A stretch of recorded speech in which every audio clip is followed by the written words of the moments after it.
Bab 62 Liu Mengru akan kembali ke Beijing untuk menghadap Komandan Jenderal. Zhao Ping tidak tahu apa-apa tentang apa yang terjadi di ibu kota.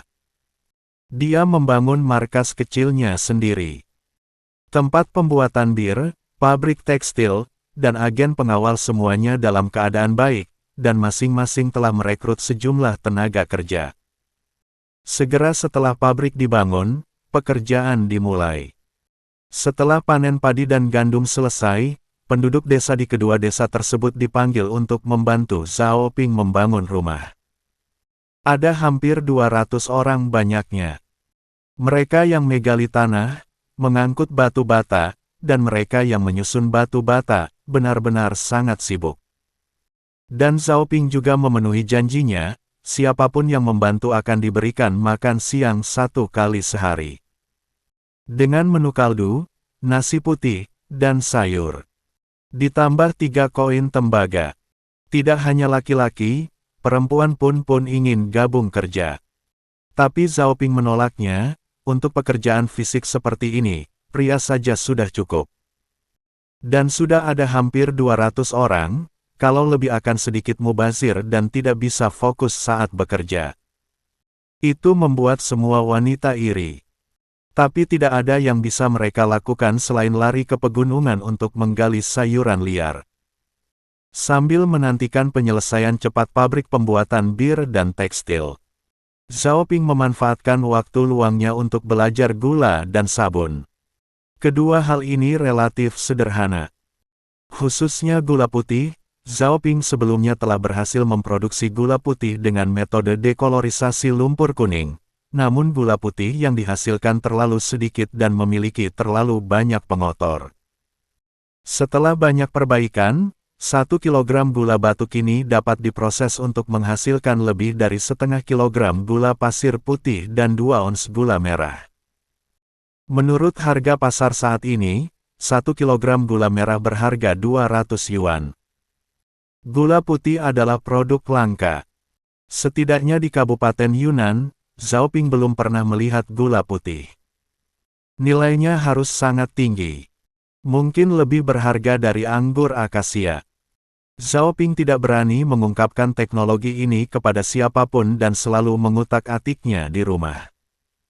Tentu saja tetap ada penontonnya. Itu adalah Xiao Xiao. Gula batu yang digunakan oleh Zhao Ping untuk membuat gula putih telah dibeli untuk Xiao Xiao sebelumnya. Gadis kecil itu enggan memakannya dan pada dasarnya menyembunyikannya. Semuanya diambil oleh Zhao Ping. Saat ini, ketika dia melihat Zhao Ping menuangkan air lumpur kuning ke dalam sirup gula, dia menangis cemas. Menangis dan memohon, "Ayah, ayah menjadi jahat lagi. Menuangkan air berlumpur ke dalam gula hanya membuang-buang uang. Aku akan memberitahu ibuku." "Tunggu sebentar, Nak, mohon tunggu sebentar." Zhao Ping menghentikannya, "Xiao Xiao, ayah sedang melakukan eksperimen. Berencana membuat gula putih." "Gula putih? Itu apa?" Xiao Xiao berkata dengan bingung, "Apakah ini enak? Lezat?" Zhao Ping berkata, "Rasanya jauh lebih enak daripada permen sebelumnya." Setelah lama membujuknya, Zhao Ping mampu membujuk gadis kecil itu dengan baik, dan bahkan berinisiatif membantunya menyalakan api. Dalam waktu singkat, Zhao Ping telah menghilangkan warna sirup gula sepenuhnya. Setelah mendinginkan dan menghilangkan kotoran, akhirnya dia mendapatkan lebih dari 3 kilogram gula putih dan lebih dari setengah kilogram gula merah. Hik, hanya jadi permen batangan saja. Xiao Xiao melihat sisa gula merah dan menangis lagi. "Xiao Xiao, apakah kamu ingin mencoba gula putih ini?" Zhao Ping mencelupkan sedikit gula putih dan menyerahkannya kepada Xiao Xiao. Namun gadis kecil itu terus menggelengkan kepalanya dan menolak makan, bahkan berani memukul paha Zhao Ping. "Ayah, kamu menjadi jahat lagi dan membuatku makan lumpur. Aku tidak akan memakannya. Jika kamu ingin memakannya, kamu bisa memakannya sendiri." Zhao Ping tersenyum pahit dan hanya bisa memasukkan jarinya yang dicelupkan ke dalam gula ke dalam mulutnya dan mencicipinya. Rasanya seperti gula putih kehidupan sebelumnya, namun tidak sebersih gula putih kehidupan sebelumnya. Masih terdapat kotoran dan sedikit goresan pada gigi. Tapi kandungan kotorannya jauh lebih sedikit dibandingkan gula merah batu, dan rasanya lebih murni. Tidak buruk. Zhao Ping mengangguk dan berkata, apakah itu benar-benar bisa dimakan? Ini pasti bisa dimakan. Jika kamu tidak percaya padaku, cobalah. Xiao Xiao juga mencelupkan sedikit dan menjilatnya dengan lidah kecilnya. Matanya yang berair tiba-tiba melebar, dia menatap Zhao Ping, lalu kecorong gula putih. Ayah, gula putih ini enak sekali, tidak ada lumpur. Karena ini enak, aku akan memberikannya padamu. Zhao Ping berkata sambil tersenyum. Tidak, aku hanya perlu makan sedikit. Tanpa diduga, Xiao Xiao menggelengkan kepalanya. Tinggalkan sedikit untuk dimakan ibu dan bibiku. Putri kecilnya memang yang baik. Zhao Ping menggaruk hidung gadis kecil itu dan berkata dengan penuh kasih, jangan khawatir, makanlah. Ayahmu ini telah menguasai metode ini, dan gula putih akan cukup dan selalu tersedia di masa depan. Hehe, ayah yang terbaik. Meskipun demikian, Xiao Xiao tidak mengambil terlalu banyak gula putih, dia hanya membungkusnya dengan kain dan berlari keluar pintu secepat yang dia bisa. Karena kekayaan keluarga Zhao Ping semakin kaya, gadis kecil itu menjadi ratu anak-anak, teman sebayanya. Bagaimanapun, Zhao Ping membelikannya banyak makanan ringan, dan anak-anak selalu mengelilinginya, jadi Xiao Xiao memberi mereka makanan ringan untuk dimakan. Zhao Ping juga tidak keberatan. Anak-anak, masa kecil adalah masa yang paling berharga. Menunggu berangkat sekolah nanti, ini tidak benar, ada yang salah. Zhao Ping menamparkan keningnya dengan keras. Dia telah melakukan perjalanan waktu selama hampir sebulan, tetapi dia belum pernah melihat sekolah. Bahkan jika dia ingin Xiao Xiao pergi ke sekolah, tidak ada tempat tujuan. Ini, haruskah aku membangun sekolahku sendiri? Tapi siapa yang bisa diundang menjadi guru? Anda tidak bisa begitu saja berlari dan mengajar sekelompok anak sendirian, bukan? Lupakan saja. Ayo kembangkan basis kecil kita sendiri dulu, sebagai markas. Setelah pondasi kokoh, markas sudah bisa diandalkan, belum terlambat untuk mendirikan sekolah. Sekarang saya hanya dapat mengambil satu langkah dalam satu waktu, dan jika saya mengambil langkah terlalu besar, saya dapat dengan mudah merusak segalanya. Pada saat ini, sekelompok anak-anak berkumpul di sekitar Xiao Xiao. Semuanya memandangnya dengan penuh semangat. Xiao Xiao tidak pelit, dia mengeluarkan tas kain dan mengeluarkan sedikit gula putih darinya. Saya baru berencana memberikannya kepada anak-anak itu. Tapi direnggut oleh sebuah tangan besar. Ini adalah gula beku.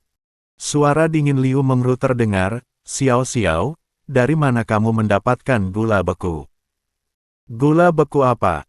Xiao Xiao berkata dengan bingung, ayahku yang membuat ini, dan masih banyak lagi yang lainnya di rumah. Bu, tolong pulang dan lihat. Ayahku luar biasa. Dia menuangkan air lumpur kuning ke. Sebelum Xiao Xiao dapat mengucapkan kata-kata selanjutnya, Liu Mengru menutup mulutnya. Jangan katakan itu. Cepat pulang bersamaku. Tanpa memberikan penjelasan lebih lanjut, Liu Mengru dengan paksa membawa pergi Xiao Xiao. Sekelompok anak-anak tertinggal, saling menatap satu sama lain, bingung atas suatu kejadian tiba-tiba. Saya tidak mendapatkan cukup makanan ringan. Suamiku, bagaimana Anda bisa memberikan gula beku kepada Xiao Xiao? Ketika dia sampai di rumah dan melihat Zhao Ping, Liu Mengru segera menanyainya.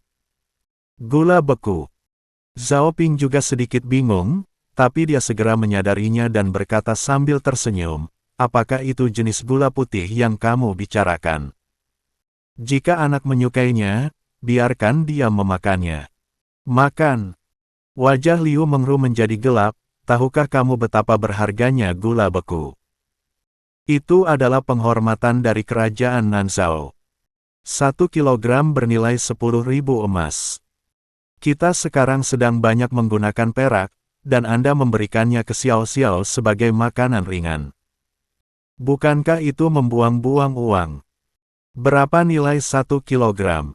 Zhao Ping juga terkejut. Benda ini dibuat dengan menghilangkan warna gula merah. 2 kilogram gula merah bisa menghasilkan 1 kilogram gula putih. 2 kilogram gula merah hanya 400 yuan. Jika diubah menjadi gula, nilainya bisa 10.000 emas. Bukankah itu terlalu berlebihan? Meskipun Zhao Ping tahu bahwa barang langka itu berharga, ini terlalu berharga. Dia tidak bisa menerimanya untuk sementara waktu. Hei, itu tidak benar. Liu Mengru jarang keluar, bagaimana dia tahu nilai gula putih? Dia telah bepergian ke seluruh kabupaten Yunnan dan belum pernah melihat hal ini. Mengapa dia bisa menyebut nama gula beku dalam satu tarikan napas? Dan negara macam apa Nanzhao itu? Mungkinkah Liu Mengru telah memulihkan ingatannya? Zhao Ping juga sangat bersemangat, dia melangkah maju dan meraih bahu Liu Mengru dan berkata dengan penuh semangat, "Mengru, bagaimana kamu tahu nilai gula beku? Mungkinkah ingatanmu sudah pulih?" Saya. Liu Mengru membuka mulutnya dan ingin mengatakan sesuatu, tetapi kemudian dia merasakan sakit kepala dan berjongkok sambil memegangi kepalanya. "Mengru, aku tidak akan bertanya lagi, jangan pikirkan itu." Zhao Ping buru-buru memeluk Liu Mengru dan memijatnya untuk menenangkan emosinya. Xiao Xiao juga sangat ketakutan, dia memeluk pinggang kurus Liu Mengru dan menangis, "Bu, jangan menakuti Xiao Xiao. Xiao Xiao akan patuh dan tidak pernah makan permen gula beku lagi." Butuh waktu lama sebelum Liu Mengru sadar kembali. Dia memandang Zhao Ping dan bergumam, "Suamiku, sepertinya saya teringat sesuatu lagi. Istirahatlah dulu, dan kita akan meninjaunya bersama-sama jika situasinya sudah lebih baik," kata Zhao Ping. Liu Mengru menggelengkan kepalanya, "Suamiku, masalah ini penting, saya harus mengatakannya. Saya ingin kembali ke Beijing untuk memobilisasi pasukan." "Apa?" Zhao Ping terkejut. "Kembali ke Beijing untuk memobilisasi pasukan." Liu Mengru mengulangi, "Beinu menyerbu dan garis depan kesulitan. Saya mengambil jimat harimau dan kembali ke Beijing untuk mengerahkan pasukan guna melawan Beinu. Itu harus diselesaikan, jika tidak, pasukan musuh di utara akan menyerbu tanah Dawei kita, dan orang-orang di utara akan berada dalam kesulitan lagi. Suamiku, saya tidak bisa lagi menemani Anda. Saya harus menjalankan misi." "Hentikan, hentikan dulu." Zhao Ping kaget tanpa berkata-kata, "Mengru, sudah 6 tahun sejak kita menikah. Apakah kamu yakin masih berguna untuk kembali ke Beijing dan mengerahkan pasukan sekarang?" "Saya." Liu Mengru bingung dengan pertanyaan itu. Dia bergumam, 6 tahun telah berlalu. Saya gagal membawa bala bantuan, jadi kita pasti dikalahkan. Ini semua salahku, kenapa aku masih hidup? Lebih baik mati saja." Karena itu, Liu Mengru melepaskan diri dari pelukan Zhao Ping dan hendak menabrak tembok dan bunuh diri. "Mengru, jangan." Zhao Ping memiliki mata yang cepat dan tangan yang cepat, jadi dia melangkah maju dan memeluknya. Tanpa memberinya kesempatan untuk berbicara lagi, dia mengangkat tangannya dan memukul Liu Mengru hingga pingsan dengan gagang pisau. Kemudian dia membawa Liu Mengru ke tempat tidur dan mengikatnya dengan tali. Kemudian Liu Mengru dibangunkan dengan air dingin. "Suamiku, mengapa Anda mengikat saya?" Liu Mengru merasa dia diikat ke tempat tidur dan menatap Zhao Ping dengan marah. "Mengru, berjanjilah padaku dulu bahwa kamu tidak akan mencari kematian lagi." "Mengapa saya harus mencari kematian?" Liu Mengru bingung dan berkata tanpa berpikir. Tapi tak lama kemudian dia memikirkan sesuatu dan tiba-tiba matanya membelalak. Berjuang untuk membebaskan diri. Tetapi ketika dia menyadari bahwa dia tidak dapat melepaskan diri sama sekali, dia berkata kepada Zhao Ping, "Suamiku, tolong lepaskan saya secepatnya. Saya harus kembali ke Beijing untuk bertemu komandan." Zhao Ping juga sedikit marah, kembali ke Beijing untuk menghadap sekarang adalah jalan buntu. Liu Mengru berkata, "Saya harus kembali bahkan jika saya mati, jika tidak, keluarga Liu akan tamat." Sudah 6 tahun. Keluarga Liu sudah lama tamat. Zhao Ping berkata dengan marah, "Jika ini belum berakhir, dan jika kamu kembali sekarang, kamu akan memberi mereka alasan untuk menargetkan keluarga Liu. Ada apa sekarang?" Liu Mengru juga menemukan jawabannya dan mulai menangis. "Ini semua salahku karena telah menyakiti keluarga Liu. Aku merasa kasihan pada leluhur keluarga Liu. Mengru, jangan menyalahkan pada dirimu sendiri dulu." Zhao Ping meraih tangannya, menepuknya dengan lembut, dan menghiburnya, "Ceritakan padaku apa yang terjadi dulu, dan kemudian kita bisa memikirkan tindakan solusi bersama."